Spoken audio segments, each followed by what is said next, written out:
Hello friends, कैसे हैं आप लोग। आई होप कि आप लोग अच्छे होंगे। और आज हम लोग क्लास 10th मैथ के प्रश्नावली 11.1 के प्रश्न संख्या 6 को सॉल्व करेंगे। और ये वीडियो काफ़ी महत्वपूर्ण है क्योंकि हर बार एग्जाम में इस प्रश्नावली से प्रश्न आता ही आता है, तो वीडियो को अंत तक जरूर देखिएगा। अगर वीडियो अच्छा लगता है तो वीडियो को लाइक शेयर और चैनल को सब्सक्राइब करके बेल आइकन को प्रेस कर लीजिएगा, जिससे हर आने वाली वीडियो का नोटिफिकेशन आपको समय समय पर मिलती रहेगी। तो आइए वीडियो शुरू करते हैं। प्रश्न संख्या 6 कह रहा है, एक त्रिभुज एबीसी बनाइए जिसमें बीसी बराबर 7 सेंटीमीटर, कोण बी बराबर 45 डिग्री और कोण ए बराबर 105 डिग्री हो। फिर एक अन्य त्रिभुज की रचना कीजिए जिसकी भुजाएं त्रिभुज एबीसी की संगत भुजाओं की 4/3 गुनी हो। तो यहाँ सबसे पहले हमें क्या करना है, बीसी 7 सेंटीमीटर का एक रेखाखंड खींचना है। ठीक है, इस प्रकार से हम खींच लेते हैं। देखिए यहाँ रखेंगे इसको, ठीक है, और ए हो गया 7 सेंटीमीटर। ठीक है, इसका नाम देते हैं इधर बी और इधर देते हैं सी। इसके बाद सवाल कह रहा है कोण बी बराबर 45 डिग्री हो। ठीक है, तो बी पे 45 डिग्री का कोण बनाना है। ठीक है, तो कैसे बनाएंगे, देखिए इसको आप छोटा बड़ा रख सकते हैं, कोई दिक्कत नहीं है। ठीक है, तो यहाँ बी पे इस तरीके से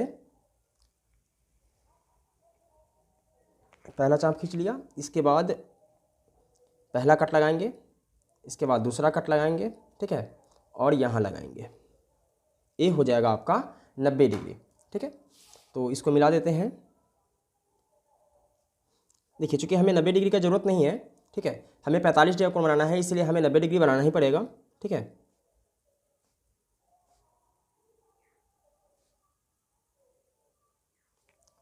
इसके बाद क्या करना है, इसके बाद यहाँ पे रखना है। ठीक है, साइज छोटा बड़ा हो सकता है, कोई दिक्कत नहीं है इसका। ओके, और एक बार यहाँ पे रखना है और इस तरीके से कट लगाना है। ठीक है, और ये जो पॉइंट है, इस पॉइंट से और इस पॉइंट से मिलाते हुए एक रेखा खींच देना है। ठीक है,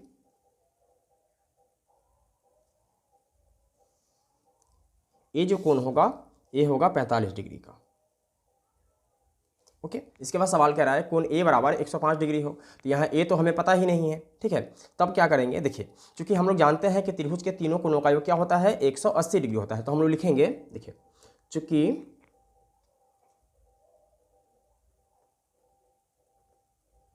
हम लोग जानते हैं कि त्रिभुज के तीनों कोणों का योग 180 डिग्री होता है। ठीक है, तो यहाँ पे क्या हो जाएगा, देखिए कोण ए प्लस कोण बी प्लस कोण सी बराबर 180 डिग्री। तो कोण ए क्या है, 105 डिग्री, प्लस कोण बी क्या है, 45 डिग्री, प्लस कोण सी बराबर 180 डिग्री। ठीक है, तो ये हो जाएगा 150 डिग्री प्लस कोण सी बराबर 180 डिग्री। ठीक है, इसलिए कोण सी बराबर हो जाएगा 180 डिग्री माइनस 150 डिग्री, यानी कोण सी का मान क्या आ जाएगा, 30 डिग्री। ठीक है, तो यहाँ सी पे क्या करना है, 30 डिग्री का कोण बनाना है। ओके, तो यहाँ इसको ऐसे रखेंगे। ठीक है, पहला कट लगाएंगे तो ये हो जाएगा 60 डिग्री। ठीक है, और 60 डिग्री को आधा कर देंगे तो ये हो जाएगा 30 डिग्री का, इस तरीके से। ठीक है, अब इसके बाद इस पॉइंट से और इस पॉइंट से होते हुए एक रेखा खींचेंगे।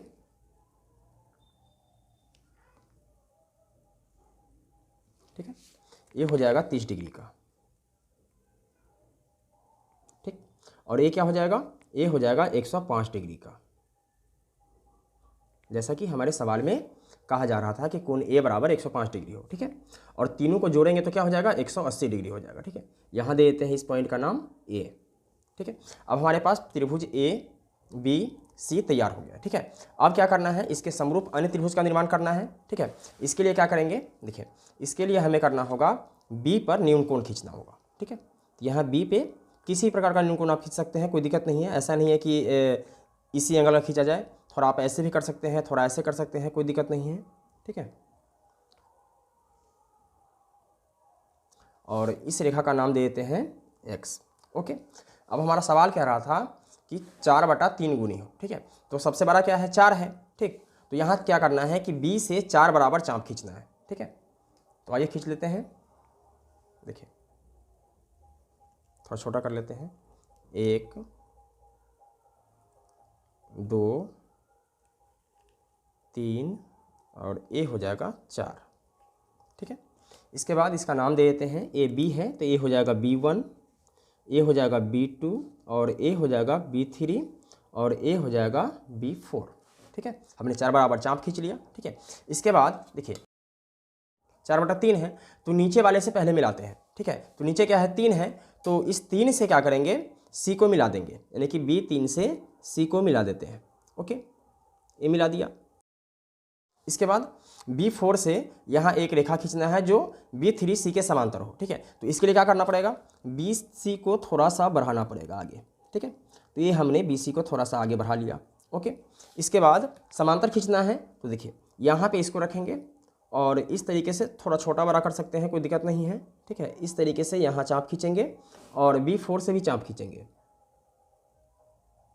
इसके बाद हमें इसको नापना है कि ये कितना चौड़ा है। ठीक है, यानी कि कितना लंबा हो जाएगा ये, यहाँ से इसको नाप लेंगे। ठीक है, नाप लिया। इसी प्रकार इसको यहाँ रखेंगे। हमें B3 वाले पॉइंट से मतलब नहीं है, हमें इस पॉइंट से मतलब है जो हमने चाप खींचा है। ठीक है, और ए है। ठीक है, अब क्या करना है कि इस पॉइंट से और इस पॉइंट से होते हुए एक रेखा खींचेंगे और ए रेखा जो होगा वह B3C के समांतर होगा। ओके,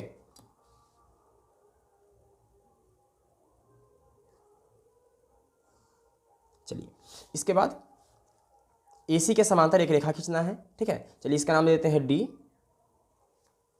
तो यहाँ पे इसको रखेंगे और इस तरीके से चाप खींचेंगे, D बिंदु पे रखेंगे और इसको इस तरीके से चाप खींचेंगे। चलिए कोई बात नहीं है।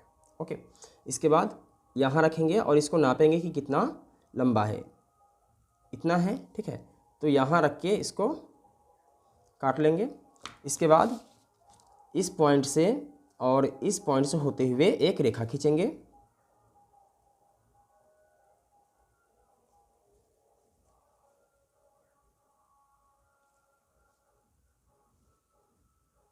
ठीक है, इसका नाम देते हैं E।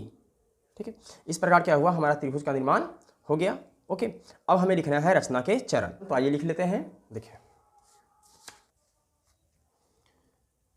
रचना के चरण।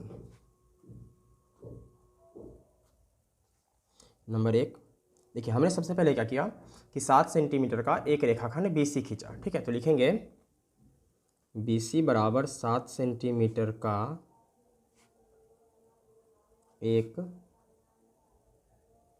रेखाखंड खींचा। ठीक है, नंबर 2, B पर 45 डिग्री का कोण बनाया। तो लिखेंगे B पर 45 डिग्री तथा C पर 30 डिग्री का कोण बनाया। 30 डिग्री का कोण बनाया। ठीक है, और ये 30 डिग्री का कोण क्यों बनाया है ये हमने आपको यहाँ बता दिया है। ओके, चलिए अब आगे बढ़ते हैं और अगला पॉइंट लिखते हैं। ठीक है, तीसरा पॉइंट हो जाएगा B से BX एक रेखा खींचा। ठीक है, जो न्यून कोण बना रहा है। ठीक है, तो लिखेंगे B से BX एक रेखाखंड खींचा जो क्या बना रहा है, न्यून कोण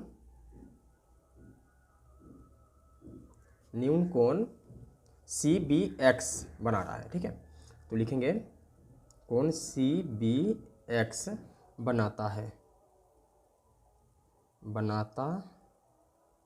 ठीक है, नंबर 4, देखिए इसके बाद हमने BX पर 4 बराबर चाप खींचा। ठीक है, तो लिखेंगे BX पर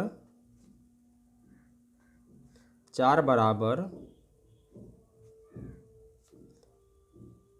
चाप B बराबर B1 बराबर B2 बराबर B3 बराबर B4 खींचा। ठीक है, इसके बाद हमने B3 से C को मिला दिया। तो लिखेंगे नंबर 5, B3 से C को मिलाया। ठीक है।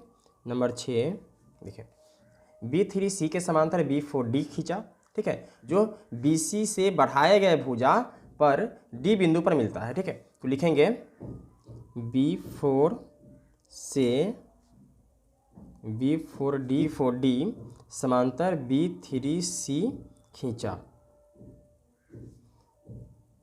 जो बढ़ाए गए भुजा पर D बिंदु से मिलती है, ठीक है। नंबर 7, इसके बाद हमने देखे AC के समांतर DE खींचा, ठीक है। तो लिख देते हैं DE समांतर AC खींचा, ठीक है। इस प्रकार हमारा क्या होता है, रचना का चरण कंप्लीट हो जाता है, ठीक है। अब हमें लिखना है औचित्य। तो लिखेंगे औचित्य। देखिए, ये जो त्रिभुज है यहाँ DE समांतर है AC के, इस प्रकार त्रिभुज EBD समरूप हो जाता है त्रिभुज ABC के, ठीक है। तो लिखेंगे चूंकि DE समांतर है AC के, इसलिए त्रिभुज EBD समरूप हो जाता है त्रिभुज ABC के, ठीक है। अर्थात देखिए, जब समरूप होता है तो क्या होता है, BE बटा AB, ठीक। तो BE बटा AB बराबर BD बटा BC बराबर DE बटा AC, DE बटा AC बराबर 4/3, ठीक है। इस प्रकार कंप्लीट होता है औचित्य भी, ठीक है। तो दोस्तों, मैं उम्मीद करता हूं कि आपको ये वीडियो समझ में आ गया होगा। अगर किसी प्रकार की कोई डाउट हो तो आप हमें कमेंट कर सकते हैं, और इससे पहले का वीडियो आप लोगों ने नहीं देखा है तो अनलॉक स्टडी के प्लेलिस्ट में जाकर इससे पहले का सारा वीडियो देख सकते हैं। फिर मिलते हैं एक और वीडियो में, तब तक के लिए जय हिंद।